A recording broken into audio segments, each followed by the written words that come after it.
Hey everyone, and welcome back to Crypto Whiteboard 101, the series in which I answer your most important questions about cryptocurrency in less than 2 minutes. In today's video, we're answering the question, what is consensus? Now, it's important to remember that cryptocurrency isn't a physical object, but rather it's an entry on a distributed public ledger known as a blockchain. Now, because this blockchain is distributed in various places, we need a way of reaching agreement between all of these distributed blockchains, and that is known as consensus. And a key part of consensus is determining what new transactions are added to the blockchain. Two ways of doing this are proof of work and proof of stake. With proof of work, the transactions are put into blocks, and various computers try to solve these transactions and mathematical puzzles in order to be awarded the right to put the new block into the blockchain.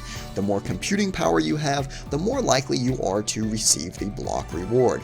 Proof of stake, on the other hand, doesn't rely so much on computing power, but rather on locking cryptocurrency into a staking portal.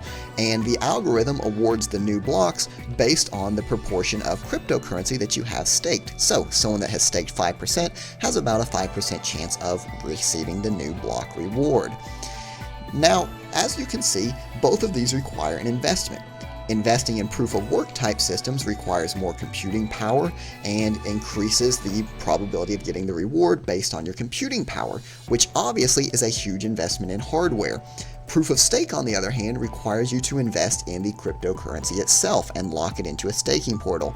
So both of these provide an incentive for you to secure the network, because if you attempt to defraud the network, the value of your investment goes down because you're not mining a valuable cryptocurrency, or the coins that you have staked become less valuable.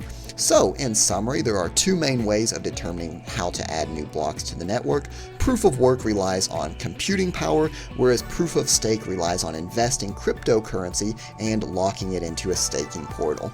I hope you found this video useful. Thanks for watching, and I'll see you in the next one.